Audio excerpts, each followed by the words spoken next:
Hi friends, நம்ம இப்போ வந்து பொடுதலை செடியை வந்து ரீபாட் பண்ணிட்டோம்.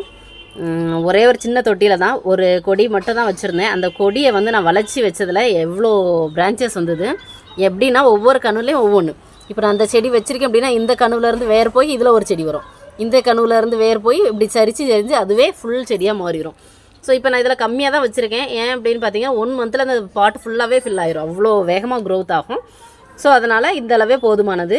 நம்ம ஒரு செடி வளர்க்கணும்னு ஆசைப்பட்டோம் அப்படின்னா அந்த செடி வந்து விதை மூலிமா வருமா கட்டிங் மூலிமா வருமானு தெரிஞ்சாலே போதும். விதை மூலிமா வரும் அப்படின்னா ஒரு விதை போட்டிங்க அப்படின்னா அது முளைச்சி அந்த பூ வர்ற வரைக்கும் நம்ம வெயிட் பண்ணணும். பூ வந்து விதை வந்ததும் அந்த விதையை போட்டு விட்டு நம்ம நிறைய பரவலாக்கம் பண்ணிக்கலாம். இல்லை அப்படின்னா ஒரு கட்டிங் செடி அப்படின்னா ஒரே ஒரு கட்டிங் இந்த மாதிரி கணு பகுதி 2 இருக்கிற மாதிரி ஒரு கட்டிங் எடுத்துகிட்டு வந்து நீங்கள் நட்டு வச்சாலே போதும். அது வேகமாக வளர்ந்து வேறு விட்டு நிறைய வளரும். அதுக்கப்புறம் அதை கட் பண்ணி நம்ம எத்தனை பாட்டு வேணுமோ அத்தனை பாட்டு நம்ம ஃபில் பண்ணி எடுத்துக்கலாம். ஈஸியாக வளர்க்கக்கூடிய பிளான்.